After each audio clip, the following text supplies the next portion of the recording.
Assalamualaikum. Jangan lupa like, comment, and subscribe. Bye. Bismillahirrahmanirrahim. Assalamualaikum warahmatullahi wabarakatuh. Alhamdulillahi rabbil alamin. Wassalatu wassalamu ala asyrafil anbiya'i wal mursalin wa ala alihi wa ashabihi ajma'in. Raditu billahi rabba wa bil islami dina wa bi Muhammadin nabiyya wa rasulah. Rabbi shrah li sadri wa yassir li amri wahlul 'uqdatam min lisani yafqahu qawli. Allahumma ij'al jam'ana hadza jam'an marhuma wa tafarruqana min ba'dihi tafarruqan ma'suma. Kaum muslimin dan muslimat sidang jamaah subuh yang dirahmati Allah. Di dalam Al-Quran disebutkan oleh Allah Subhanahu wa taala wasyaf'i wal watar atau wal witr. Jadi bisa wal watri atau wal witr. Demi yang genap dan demi yang ganjil. Ada yang menafsirkan demi yang genap adalah demi pasang-pasangan. Jadi kalau ada siang, ada malam. Kemudian ada surga, ada neraka. Itu wasyaf'i. Wasyaf'i juga ada yang baik, ada yang buruk. Makanya nanti ada akhlak baik dan ada akhlak yang buruk. Tidak semua orang itu baik, pasti ada yang buruk. Tidak semua orang itu mukmin, pasti ada orang munafik. Maka dalam kajian kita ini, bagaimana untuk membedakan akhlak buruk dengan akhlak baik. Jadi nanti di sini dijelaskan secara rinci tanda-tanda akhlak baik itu bagaimana dan tanda-tanda akhlak buruk bagaimana. Berarti kalau tidak baik ya buruk, kalau tidak buruk ya baik ya. Seperti surga. Kalau tidak masuk ke dalam surga berarti masuk ke neraka. Kalau tidak masuk ke neraka berarti masuk dalam surga. Kalau hidup dia itu bahagia berarti tidak sengsara. Kalau sengsara berarti tidak bahagia. Ini kita supaya bisa mendeteksi saja apakah selama ini yang kita lakukan itu akhlak baik atau tidak. I'lam anna kulla insanin jahilun bi'uyubi nafsihi. Jadi kata Imam Al-Ghazali, ketahuilah manusia ini dia tidak tahu aib diri dia sendiri, sehingga asyik membongkar aib orang lain saja, sehingga mengatakan kepada orang lain akhlaknya tidak baik, ini tidak baik. Fa idza jahada nafsahu adna mujahadah hatta taraka fawahisha al-ma'asi. Jadi yang dibutuhkan apa? Mujahadah.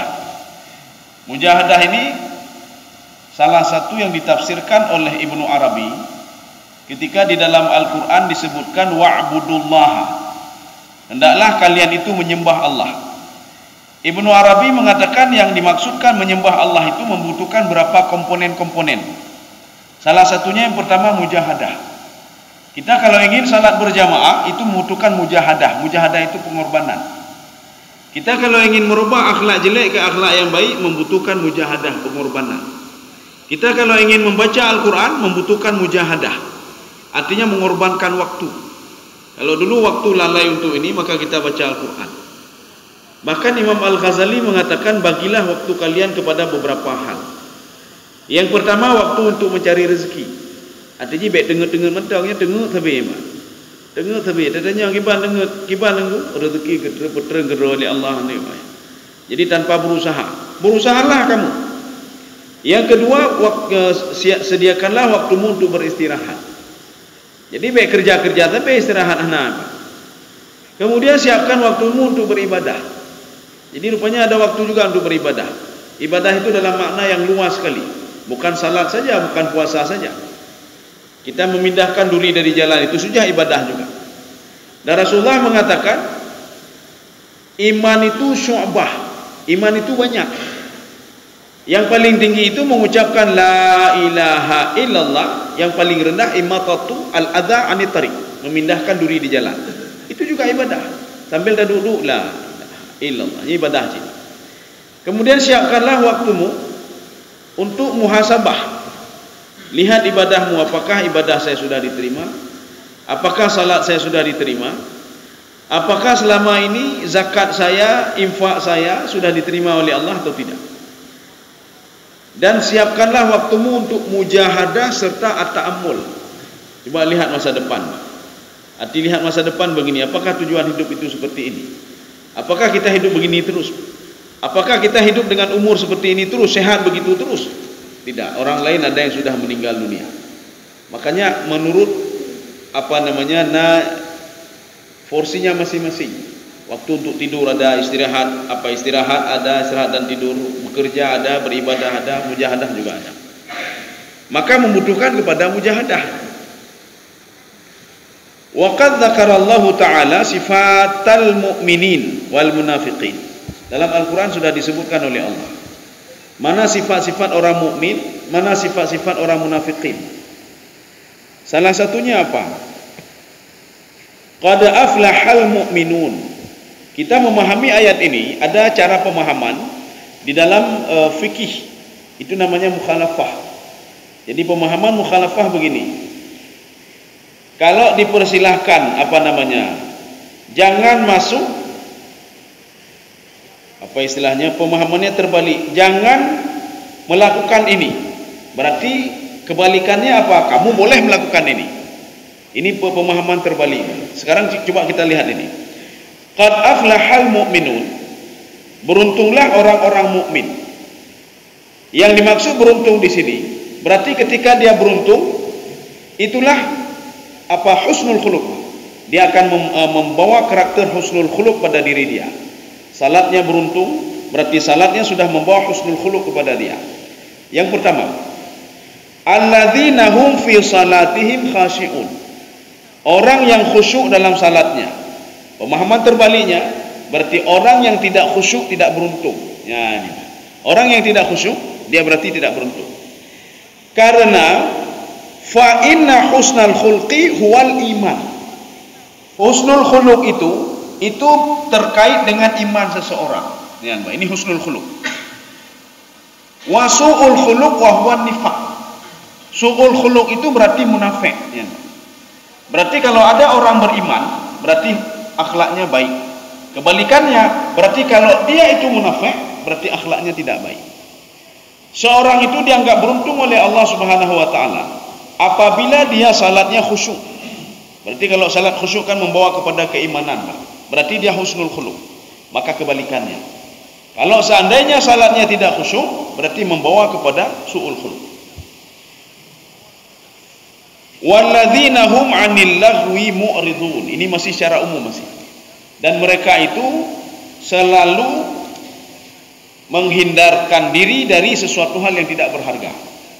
Yang sia-sia. Ngomong sia-sia, berarti itu husnul khuluq. Berarti kalau kebalikannya ngomong sia-sia, berarti su'ul khuluq. Jadi kalau dia tidak ngomong sia-sia berarti husnul khuluq. Kalau dia ngomong sia-sia berarti su'ul khuluq. Ulaika humul warithun. Mereka inilah yang mendapatkan, ya ini kita jangan salah, kalau dalam terjemahan mereka yang mendapatkan warisan. Dipikirnya warisan emang. Jadi yang dimasukkan warisan di sini, kalau ada orang husnul khuluq, Allah pada masa lalu memberikan warisan kepada para nabi, ilmu, hidayah, petunjuk. Orang sekarang juga dapat. Ini warisan. Kenapa? Karena mereka itu husnul khuluq. Makanya Rasulullah SAW mengajarkan kita salat untuk apa? Salat supaya bisa membentuk karakter husnul khuluq. Berarti orang yang tidak salat berarti su'ul khuluq. Ya. Rasulullah mengajarkan kita untuk tidak bohong. Berarti kalau bohong su'ul khuluq. Ya. Rasulullah mengajarkan kita untuk berbuat baik dengan tetangga. Berarti kalau tidak berbuat baik su'ul khuluq. Ya. Makanya salah satu penghalang doa seseorang itu tidak dikabulkan oleh Allah, dia memutuskan hubungan silaturahmi. Apakah dengan keluarganya, dengan tetangganya, atau dengan jirannya, atau dengan orang paling dekat dengan dia. Maka Rasulullah mengatakan doa kalian akan dikabulkan oleh Allah, tapi dengan syarat wala qati'ur rahim. Tidak bagi orang yang memutuskan hubungan silaturahmi. Karu ngejik berdoa dengan Allah, maka jangan pernah harap doanya akan dikabulkan oleh Allah Subhanahu wa taala. Ini erat kaitannya dengan su'ul khuluq dan husnul khuluq. Kaum muslimin sedang jemaah dirahmati Allah. Ini kita tanda-tandanya saja dulu. Nanti baru kita kita lihat secara spesifik lagi. At-taibun al-abidun al-hamidun. Ya, ini salah satunya lagi. At-taibun orang yang bertaubat. Berarti taubat itu dianggap husnul khuluq. Kita memahami makna kebalikannya. Berarti orang yang terus berada di dalam kejahatan, dia itu su'ul khuluq, berukai. Selalu dalam kejahatan, selalu dalam kelihatan. Kemudian al-abidun. Ini pada surah At-Taubah. Abidun itu orang yang beribadah. Ibadah kita jangan salah paham. Ibadah itu diartikan dengan makna yang luas. Setiap hal yang dicintai oleh Allah, diridai oleh Allah, baik itu zahir maupun batin, itu ibadah. Kita duduk saja ibadah. Taduk mendahana dan kahbahnya ibadah. Kenapa ibadah? Karena Rasulullah mengatakan lebih baik diam daripada ngomong yang tidak-tidak. Ketika kita duduk saja sudah ibadah. Inilah namanya ibadah batin. Artinya diam kita itu diridai oleh Allah Subhanahu wa taala. Maka kalau diam kita diridai oleh Allah, berarti itu ibadahnya, Pak. Kaum muslimin sedang jemaah dirahmati Allah. Al-hamidun. Hamidun itu bagaimana? Orang yang memuji Allah Subhanahu wa taala. Alhamdulillah. Alhamdulillah. Ketika diberikan suatu alhamdulillah, dia berterima kasih. Ini orang seperti ini, itu dianggap sebagai husnul khuluq. Dia sudah berakhlak yang baik. Ditambah lagi di dalam surah Al-Furqan. Wa ibadur rahmanil ladzina yamshuna 'alal ardi hauna. Ini yang dikatakan husnul khuluq, akhlak yang baik, akhlak yang terpuji. Ketika berjalan di dunia dalam keadaan tawadhu. Anak yang pegah lun paling hebat, lun paling nyo, lun paling ni. Menyokai pegah lun mendum lun, hana jauh beda dengan iblis. Iblis mengatakan ana khairum minhu khalaqtani min nar wa khalaqtahu min tin.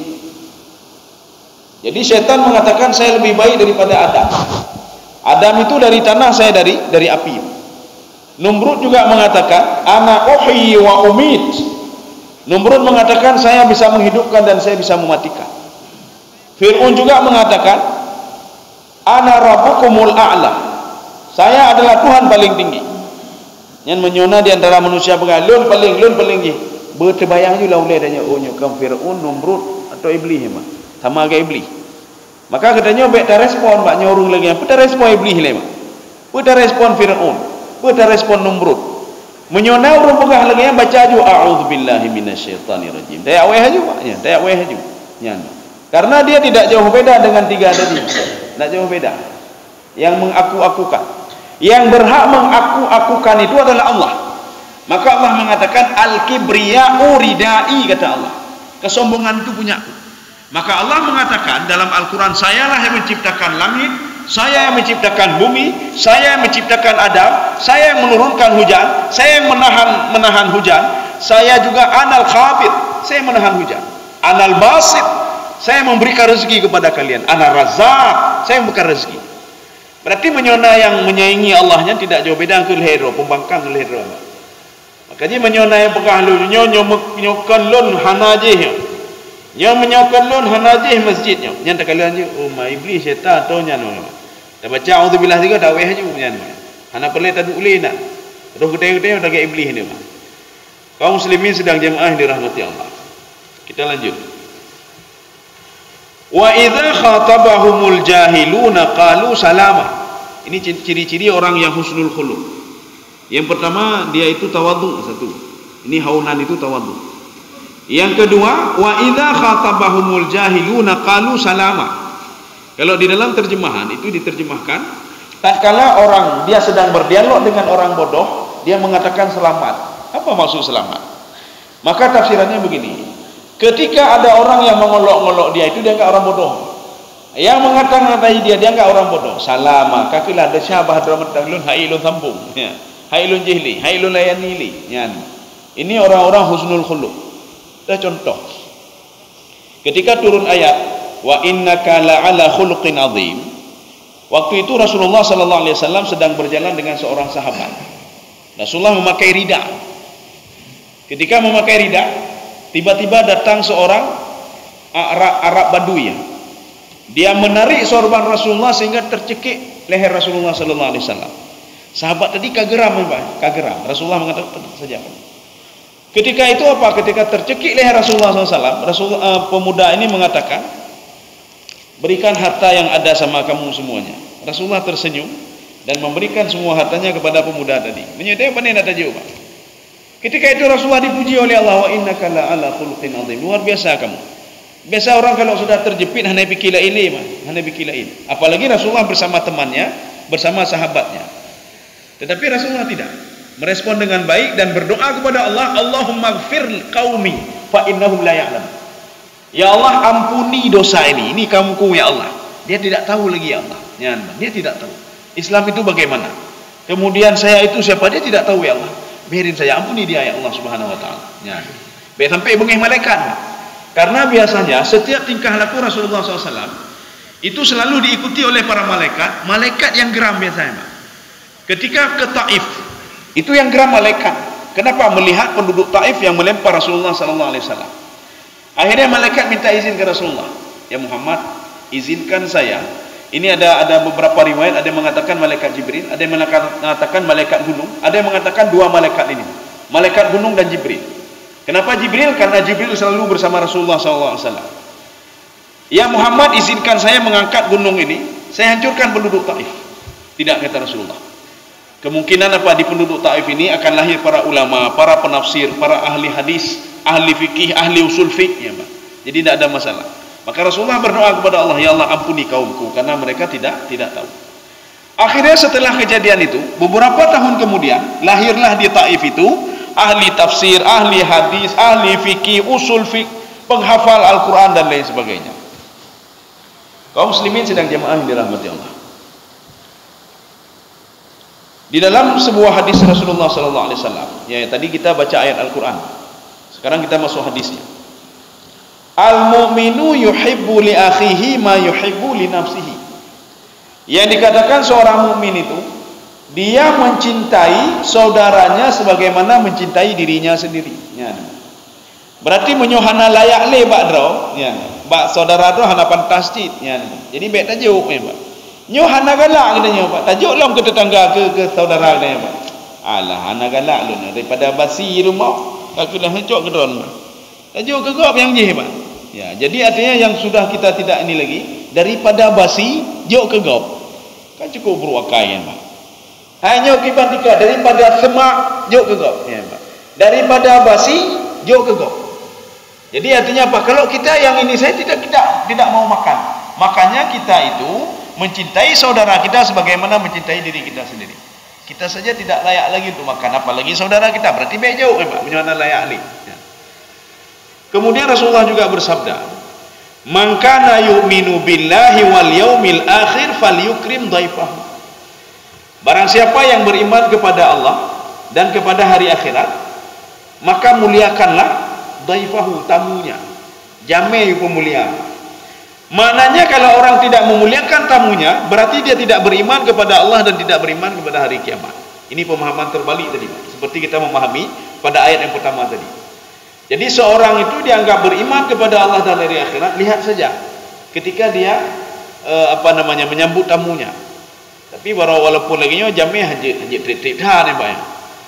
Nyo gara-gara depi hadisnya jamai jak-jak tadi. Dan menyohana pemulia lu hana beriman kepada Allahnya, itu namanya tamu menyiksa orang lain, ya, Pak. Kan cukup 3 hari dia. Jadi lebih 3 hari itu tak boleh lagi. 3 hari ini karena sudah mudarat sekali. Tapi usahakan jangan lama-lama di rumah orang. Wala musta'nisina li hadits. Jangan lama-lama, kata Allah Subhanahu wa taala. Ketika kamu masuk ke rumah orang lain, jangan memperpanjangkan dialog. Pegah batik, tanya lam nama makanan lam, memang. Tanya lam nama makanan. Ini seperti yang dilakukan oleh para sahabat. Mereka lama ngomong supaya Rasulullah bawa makanan lagi. Maka turun ayat itu. Jangan lama-lama kalian. Kalau sudah siap keluar, masuk orang lain lagi, kata Allah. Ya. Kemudian ada sebagian sahabat yang mendengar, Pak, nama bebelain kau di dapur. Akhirnya mereka memanjangkan musta'nisina lil hadis. Turunlah ayat. Jangan lama-lama ngomong. Saya tahu, kata Allah, kalian ingin nunggu makanan itu. Itu untuk orang lain lagi, biar preh-prehnya. Kalau sudah ini keluar, langsung keluar, masuk orang lain lagi. Keluar, masuk orang lain lagi. Ya. Kaum muslimin sedang jemaah yang dirahmati Allah. Nyo lagi urung jak ke pesta urung lain. Ganyan kabeh ke pajabu geduk ina menjem-jem urleh na temen padu. Jadi makanya wala musta'nisina li hadis. Jangan memperpanjangkan dialog. Gedanya mangat tadi dialog kok mangat ci gedong ina, Pak. Kok gedong ya, Pak. Jadi maknanya apa? Kita kalau sudah makan ya sudah, kita ada orang lain yang mau duduk lagi. Ini juga terkait dengan akhlak. Man kana yu'minu billahi wal yaumil akhir falyukrim jarahu. Ya, ini lain lagi ini. Kalau tadi tamunya. Kalau ini yang satu lagi, barang siapa yang beriman kepada Allah dan hari akhirat, maka muliakanlah tamunya. Kalau ada orang ribut dengan tetangganya, berarti dia bukan orang beriman. Ya, ini mafhum mukhalafah namanya. Contoh lagi begini. Ini bukan mukhalafah, satu lagi muwafaqah. Dalam Al-Quran disebutkan wala taqul lahuma uffin wala tanharhuma wa qul lahuma qawlan karima. Kamu jangan ngomong sama orang tua. Ketika dengar liurun lain, Oma berarti yang haji berarti poh je. Ya, berarti lain je. Puduk orang tua buat tempat lain je, Pak. Berarti boleh, Pak. Itu tidak boleh juga. Ini namanya mafhum muwafaqah. Maknanya mengatakan saja jangan, tidak boleh, apalagi lebih daripada itu. Ya, Pak. Saja jangan. Hai ni Pak. Itu saja jangan, apalagi yang lain. Ya, Pak. Itu saja jangan. Karena jangan orang salah paham nanti. Ini namanya mafhum muwafaqah. Jadi muwafaqah itu berjenjang. Allah ngomongnya hal yang kecil, tetapi yang Allah inginkan yang kecil saja tidak boleh, apalagi yang besar. Ya, Pak. Jadi ini begitu juga. Ini mafhum mukhalafah namanya. Barang siapa yang beriman kepada Allah dan pada hari akhirat, maka muliakanlah tamunya. Berarti orang yang tidak memuliakanlah tetangganya. Berarti yang tidak memuliakan tetangganya, ribut dengan tetangganya, berarti dia tidak beriman kepada Allah dan hari akhirat. Maka menyona urung karung katanya, tak kala juga hana buku bahagian gitu. Ibenci katanya ijih tetangga ada, Pak, biarin saja. Itu kalau kita melawannya, tidak jauh beda kita sama dia. Hanya jauh beda dengan yang benci. Baik benci dia hanya benci ke si fulan, Pak. Kita tidak benci kepada si fulan. Biarin saja dia benci kepada kita. Yang jelas kalau kita benci juga, tidak jauh beda kita dengan beliau yang membenci kita. Dan kita juga termasuk dalam hadis ini, Pak. Seorang yang tidak beriman kepada Allah, tidak beriman kepada hari akhirat dengan tidak memuliakan tetangganya. Kaum muslimin sedang jemaah yang dirahmati Allah. Ada hadis yang lain. Man kana yu'minu billahi wal yaumil akhir falyaqul khairan aw liyasmut. Barang siapa yang beriman kepada Allah dan hari akhirat, hendaklah ngomong yang baik-baik atau diam saja. Ya, mafhum mukhalafahnya apa? Pemahaman terbaliknya apa? Orang yang pegang maksiat, pegang anai dan pegang apa? Berarti dia tidak beriman kepada Allah dan hari akhirat. Allah tidak menyuruh kita untuk seperti itu. Allah menyuruh kita kalau tidak punya ilmu lebih baik diam saja. Ya, Allah menyuruh kita kalau itu maksiat atau apa, diam saja kalau tidak sanggup ini. Maka di dalam kitab ini juga Ihya Ulumuddin, Imam Ghazali memberikan solusi. Ketika kita berada di dalam sekumpulan orang-orang yang sedang ribah orang lain, biasa menyodaduk kedai kopi kan ribah kau untuk menak je. Kita mau keluar tak bisa lagi, Pak. Orang ramai tak padat tak. Menyodad tebik lah mungkin tebik leh. Urung kamu tak. Ini bicara leh. Imam Al-Ghazali mengatakan, hendaklah kamu falyahmadillah wasabbihillah, bertasbihlah kepada Allah, kemudian memujilah Allah. Subhanallah, alhamdulillah, wala ilaha illallah, Allahu akbar, subhanallah. Yang kita bila hati baik subhanallah, alhamdulillah, wala dengar aja, subhanallah, alhamdulillah. Ketika mengatakan subhanallah, alhamdulillah, kita membenci apa yang mereka lakukan. Kan mengat dengar subhanallah, alhamdulillah, sambung aja nunggu dah berada, Pak. Sambung lagi ribah ke kau, Pak. Sambung lagi alhamdulillah, astagfirullah. Kalau kamu pun tidak sanggup, ya, Pak, kamu tidak sanggup, maka bencilah itu dengan hatimu. Umumnya kita tak bertasbih, tak berzikir. Bencilah perbuatan mereka dengan hatimu. Kalau bisa kamu pergi dari tempat itu, lebih baik pergi saja dari tempat itu. Kenapa? Karena nanti kalau kamu juga melakukan itu, tidak jauh beda kamu bersama mereka. Termasuk orang yang tidak beriman kepada Allah dan pada hari akhirat. Kaum muslimin sedang jemaah yang dirahmati Allah. Jadi dalam sabda Rasulullah, akmalul mu'minina imanan ahsanuhum akhlaqan. Sebaik-baik orang mukmin itu, sebaik-baik orang beriman itu, ya, orang yang bagus akhlaknya. Jadi dari segi akhlak dah kala. Ada orang salat tetapi makin temecu Pak. Gimana caranya Pak?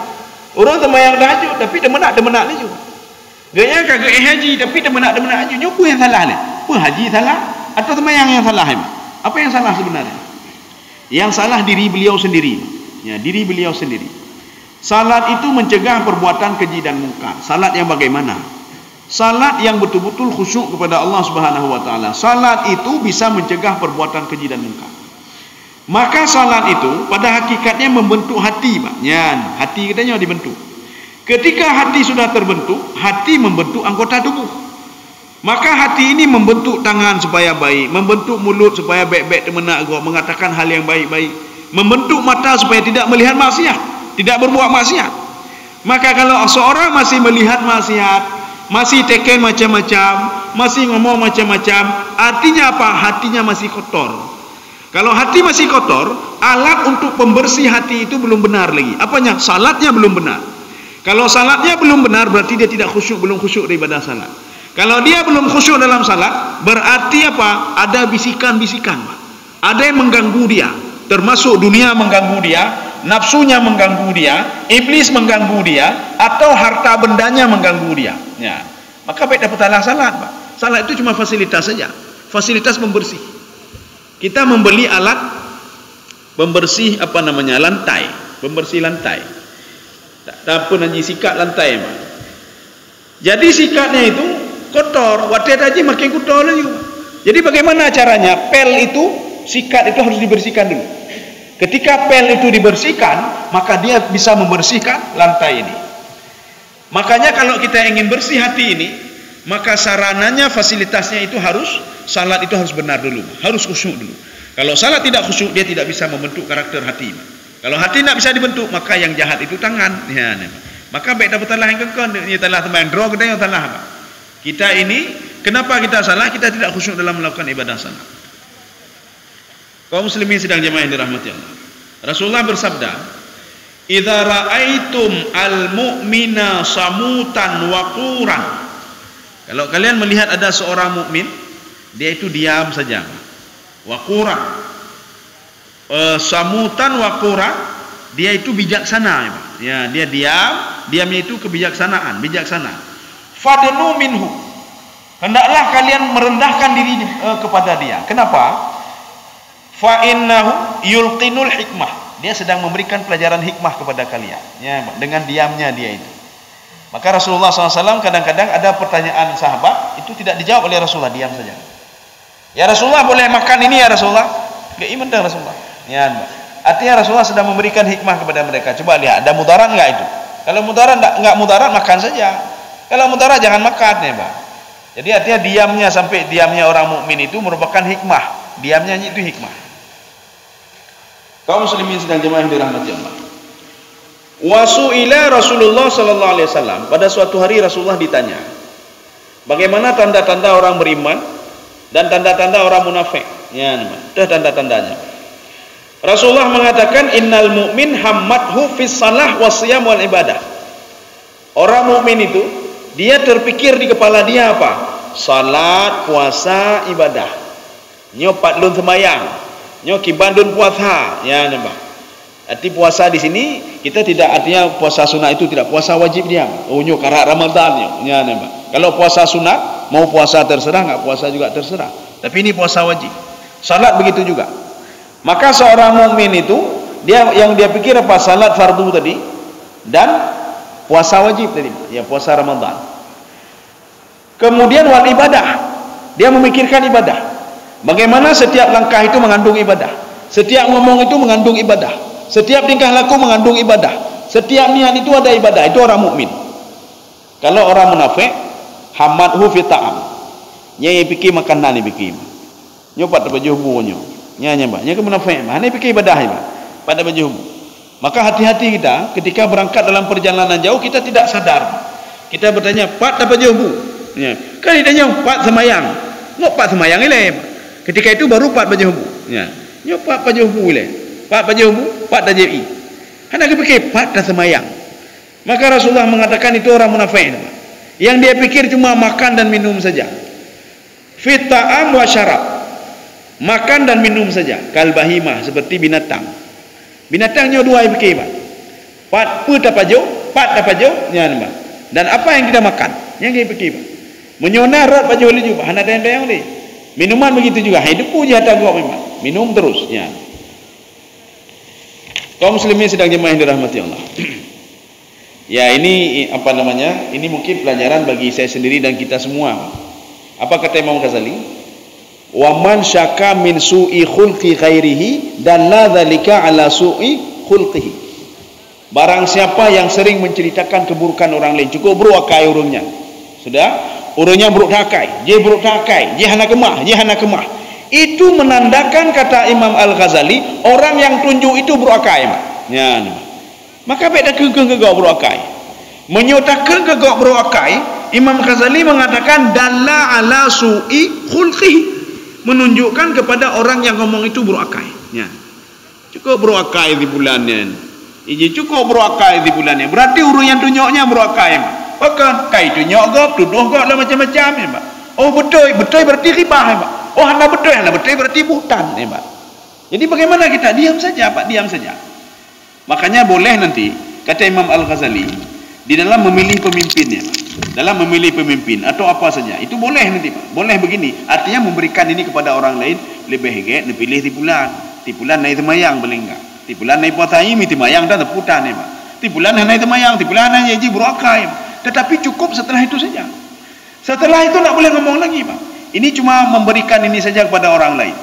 Atau begini, si A berhubungan dengan si B, artinya dia berteman dengan si B. Si A tidak tahu kalau si B ini akhlaknya jelek, peminum, main judi dan lain sebagainya. Tiba-tiba datang si C. Si C ngomong kepada si A, wahai A, baik nemengan dengan si B. Si B orang hana temayang, si B main judi, si B minum khamar dan lain sebagainya. Itu dibolehkan. Kenapa? Menunjukkan sesuatu kepada orang lain supaya tidak berbuat maksiat. Atau yang ketiga, al-istifta. Istifta itu minta fatwa. Itu boleh minta fatwa. Ada orang datang ke kita minta fatwa dia. Bagaimana nih suami saya begini-gini, boleh enggak saya minta cerai ya, Pak? Boleh enggak? Dia bongkar aib suaminya. Boleh untuk bisa dapat fatwa, itu boleh, bukan tidak boleh. Seperti ada seorang wanita mendatangi Rasulullah sallallahu alaihi wasallam. Ya Rasulullah, suami lu cukup kredit ya Rasulullah. Hah? Cukup kredit? Ya Rasulullah, kredit haji. Peng belanja mentang lun butuh tertuh ngejauh setengah ngejauh. Anak lu minanci butuh sekian ngejauh sekian, ki panjara ya Rasulullah. Apakah boleh saya mengambil isi dompet dia tanpa izinnya? Ya cok dompet. Rasulullah mengatakan boleh. Boleh kamu ambil isi dompet suamimu ala ma yakfiki, sesuai dengan kebutuhan kamu. Jadi makanya nanti kebutuhan urangnya belum tertuh kebutuhan, Pak. Gejuk 50, cok 50 tu. Boleh kata Rasulullah, sesuai kebutuhan kamu. Makanya bapak-bapak munyo gadah atau dompet hana lain, Pak. Nya ibu pastinya, Pak. Artinya pandak dah orang lain, Pak. Tetapi itu harus memang diizinkan oleh Rasulullah. Ini kan minta fatwa namanya. Minta fatwa boleh, Pak, membuka aib suami itu boleh. Minta fatwa. Tapi baik cerita-cerita bangau, Mak. Itu sudah ribah ni. Lintulun kala ni cukup keri urung. Ya nomor lain lintulun cukup keri. Itu kami minta fatwa namanya. Itu menjelek-jelekkan suami namanya. Ya. Kaum muslimin sedang jemaah yang dirahmati Allah. Okay. Ya, saya rasa cukup sekian saja. Ya. Jadi makanya ini yang perlu kita kita pahami. Jangan, kalau kita pun sudah menjauhkan diri dari su'ul khuluq, jangan mengatakan orang lain lagi su'ul khuluq, jangan. Yang tipulan bibi korupsi, yang harta korupsinya hancur. Banyak yang ngerau gede, apa namanya? Kecuali nanti ada sesuatu hal yang membuat kita mudarat, dia akan menjadi pemimpin kita. Ya, nyujuk ke pemimpin kampung, pemimpin lorong dan lain sebagainya. Beta pilihnya nih, Pak. Beta pilihnya, bukan bitnau nyanjut dan buku, Pak. Untuk apa? Supaya kemaslahatan. Jangan begini. Ulun hana lu depu je mun gaknya coba dak jara oi, Pak. Baik pilih, baik lagi nya. Tetapi setelah itu jangan ngomong lagi, Pak. Habis baik berhabar ni, kali lu pegah berotang yang pencuri, bukan pilih je, Pak. Jadi baik berhabar ni. Setelah itu ya sudah. Setelah itu kata Rasulullah SAW, as-sam'u wa ta'ah wa in kana wa in ta'ammara 'alaika 'abdun. Setelah kamu memilih pemimpin itu, kamu wajib patuh dan taat walaupun dia seorang budak. Maksud Rasulullah apa? Walaupun urung bangai, Pak. So you pilih, Pak. Ketika kamu sudah pilih, kamu harus patuh kepada dia, walaupun orang bodoh. Dijawab oleh Imam Nawawi. Kenapa harus patuh? Dia kan orang bodoh. Yang pertama, siapa suruh pilih dia? Satu. Yang kedua, kalau kamu tidak patuh, mudaratnya dua. Yang pertama, dia bodoh. Yang kedua, kamu tidak patuh lagi. Dua mudarat. Tapi kalau seandainya dia sudah bodoh, jangan sampai berlipat ganda lagi, Pak. Maka kamu harus patuh kepada kebijakan dia. Yang selama kebijakan itu, kata Imam Nawawi, tidak keluar daripada garis yang digariskan oleh Allah Subhanahu wa taala. Tapi kalau sudah keluar dari garis, wajib tidak patuh. Itu contoh, Pak. Ibarat pemimpinnya, nyo sembahyang fardu hana wajib le, Pak. Selama lo memimpin, hanjut le sembahyang fardunya hana pak dengar, Pak. Atau beliau mengatakan, nyo hanjut le jauh masjid, tak boleh lagi. Ya, nama. Hanjut le sembahyang masjid. Masjid ini haram, itu hana pak dengar, Pak. Ya. Tetapi kalau dia mengatakan setiap hari Jumat, ini kata pemimpin ini, Pak. Ini kata pemimpin. Dia bodoh, Pak, dia bodoh. Tapi dia ngomong begini. Ini setiap hari Jumat kedai wajib tutup mendung. Ini paham, Pak. Wajib tutup. Yang orang bodoh ni, Pak. Kita wajib patuh dan taat kepada ini pemimpin, Pak. Walaupun dia orang bodoh. Walaupun dia itu seorang budak. Mana budak di sini apa? Budaknya kahina ada, Pak. Arti budak sudah hina sekali. Dia kan tidak ini memiliki apa-apa, tapi dia diangkat menjadi pemimpin, Pak. Maka wajib patuh walaupun budak, kata Rasulullah sallallahu alaihi wasallam. Saya rasa cukup sekian. Mudah-mudahan ada manfaatnya bagi saya sendiri dan jemaah sekalian. Subhanakallah bihamdika asyhadu an la ilaha illa anta astaghfiruka wa atubu ilaik. Assalamualaikum warahmatullahi wabarakatuh. Terima kasih.